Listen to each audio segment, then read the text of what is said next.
الإسكندرية.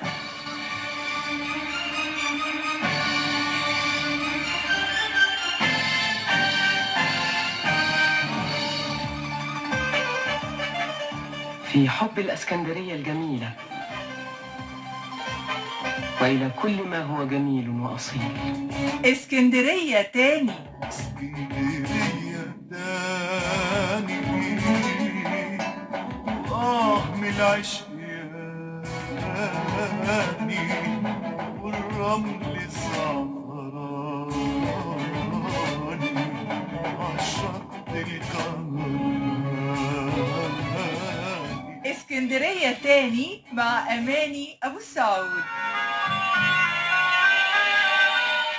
أهلا بكل مستمعينا وحلقة جديدة نسترجع فيها ذكرياتنا مع عمل درامي دارت أحداثه على أرض اسكندرية، نتعرف من خلاله على معالم مدينتنا الجميلة، شوارعها، مبانيها، وطبعا شواطئها الساحرة اللي جذبت خيال المؤلفين وكاميرات المخرجين من بدايات السينما في مصر وكمان في المسلسلات الإذاعية والتلفزيونية. أهلا بيكم واسكندرية تاني. الفيلم اللي معانا النهاردة الكف. الفيلم صدر عام 1985، قصة وسيناريو وحوار أحمد عبد الرحمن، والإخراج لمحمد حسين.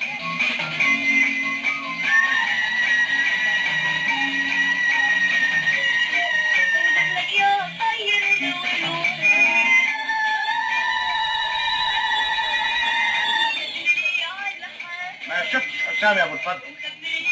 جبته فرقه عامل هيصه شويه. ما كفايه ولاد اختك عاملين فرقه لوحديهم. ايه مالهم بقى؟ مش عملوا فرح ابنك حس؟ مختار بيه الموضوع اتاخر قوي. ايوه المعتز والشباب راحوا يستعجلوا. ما تستعجلش يا حامد، بنتك هتحل عن قفاك يعني هتحل، ما تستعجلش قوي كده. صورة يبدا يا راجل، انا مش في البلد. كده ايه عليك؟ وفيك الكتاب من غير طرف نار، راجل برجع شويه. مفيش كلام من ده هنا، هو جيب لي واحد ياخد حاجه. جيب انت بتوصيها على ابني؟ لا ده انا بوصيها على حماتها وسام بنتي قبل ما تبقى مراتي، انا واثقه من كده. ما شفتيش حسام؟ كان مع راضي من شويه. يا ابو الفضل كنتش الواد رجع في كلامه. ايه اللي بتقوله؟ معقول الكلام ده؟ امال راح فين بس؟ ليه؟ انت قلقان عليه ولا ايه؟ طبعا قلقان.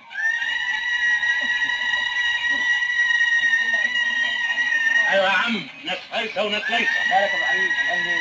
انا قلقان. انا قلقان يا عروسه.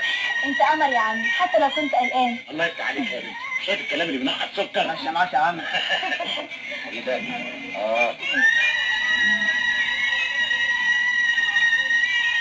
ده تلغراف من اخوك عمر من هولندا، بيبارك لك وبيعتذر انه مش قادر يجي. بدون وصل. اتفضل يا استاذ. اتفضل يا استاذ.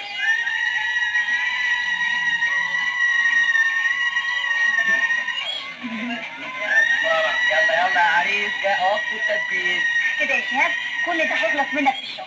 اللي يتجوز اختي ما يبقاش بيتدبس. امال يبقى ايه؟ يبقى بفور. يلا حبيبي يلا. بتدور أحداث الفيلم حول رجل بيفقد ابنه يوم زواجه عن طريق رصاصة طائشة. بيتذكر بعد كده إنه التقى في شبابه قبل 40 عام بعراف بيقرأ الكف، وأخبره إنه هيتجوز وينجب 3 أولاد وهيموت أولاده جميعا يوم زواجهم. بتتحقق النبوءة لأن ابنه التاني اتوفى هو كمان في حادث يوم زواجه. بدأ بطل الفيلم اللي قام بدوره فريد شوقي في تصديق صحة تنبؤات العراف، وحاول يدور على العراف ويتأكد من تنبؤات تانية كان العراف تنبأها لأصدقاء، لغاية ما بيرجع ابنه اللي كان مسافر برا مصر وبيطلب من والده إن هو يتجوز، وأصر إن هو يخوض تجربة الزواج رغم نبوءة العراف. وبالفعل الابن بيتجوز، وأثناء سفره لقضاء شهر العسل بتتعطل الطيارة اللي كان مسافر فيها، لكن بينجح هو وعروسته. تلغرافك وصلني وانا متشكر قوي، بس ما كانش في داعي تيجي من بني السويف لغايه هنا وانت تعبان يا كامل.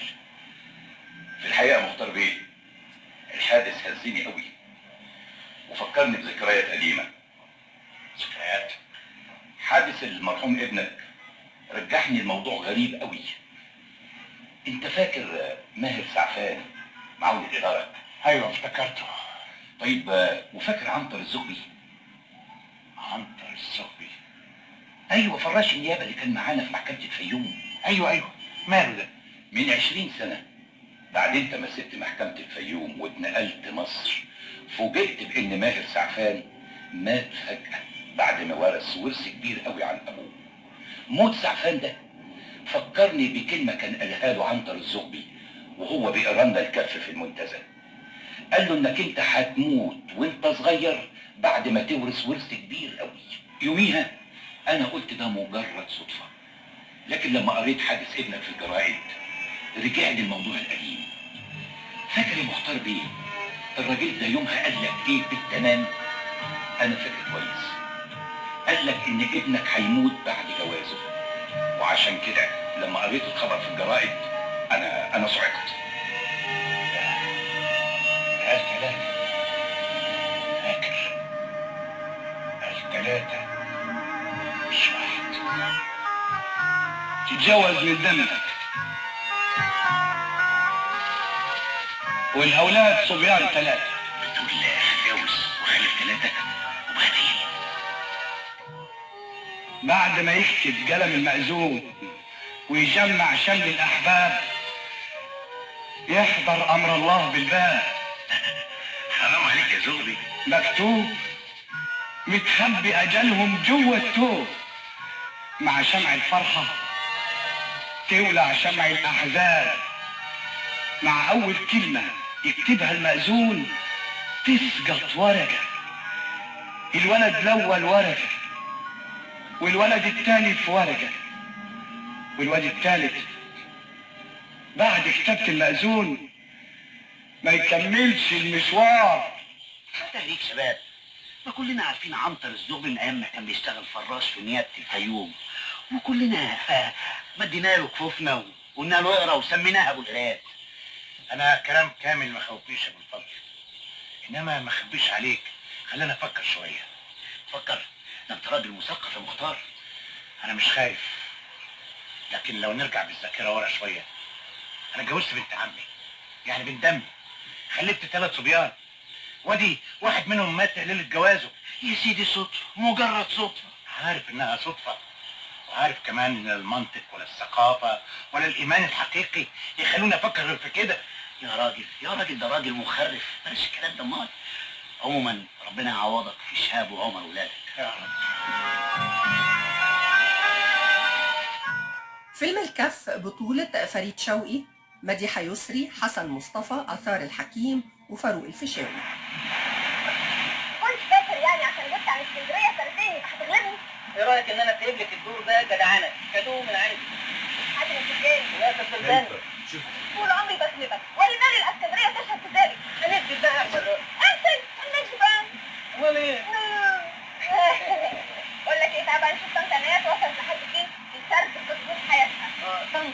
واول يا روح قلبي ما شافت الهيصه دي صممت ترجع مع عزم السواق على الفيلا على طول، وقالت لي يا ماما نو سي ترو سي امبوسيبل. بيانكي ما عادش بيانكي بعد الوغش ده ما عرف طريقه، وصل لحد عنده بقرفه وبلاويه وكزرته.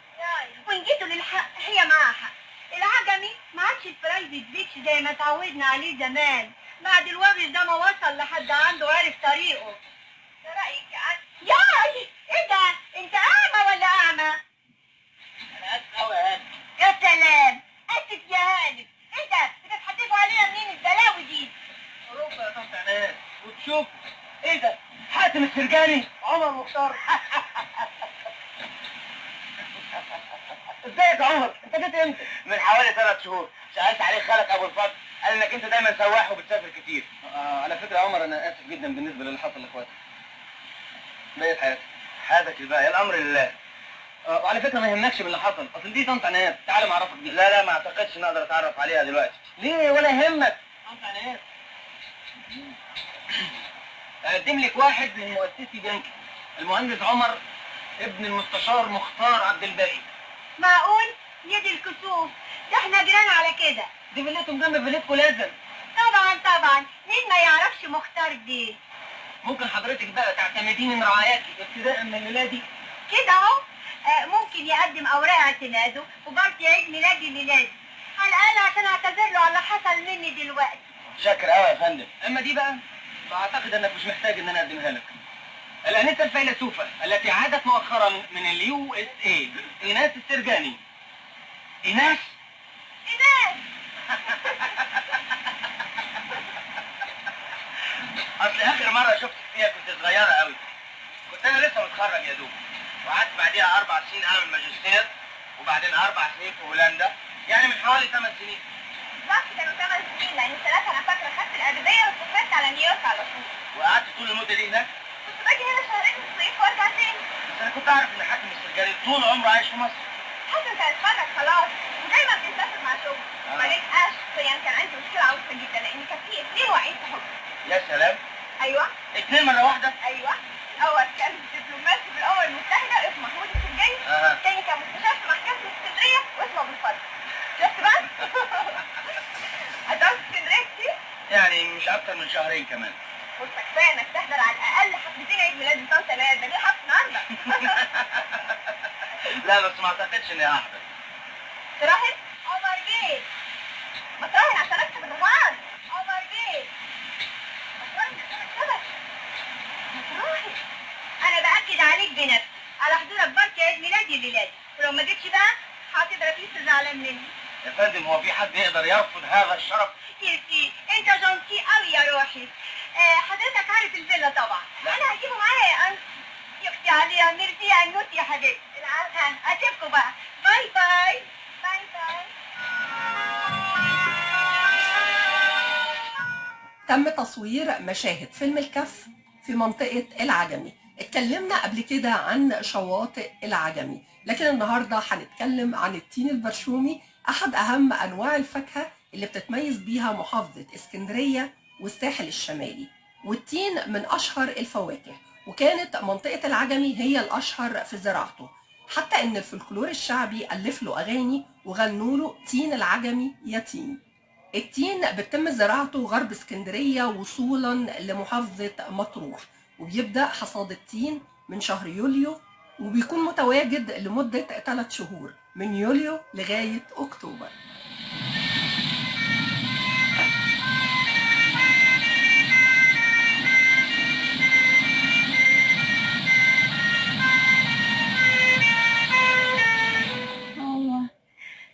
الحمد لله الحمد لله. الحمد لله. ايناس بخير يا ابني؟ ايوه يا عمر، الحمد لله كويسه. أرق تحيات الزميل أحمد عبد ربه من الهندسة الإذاعية. اسكندرية تاني مع أماني أبو السعود.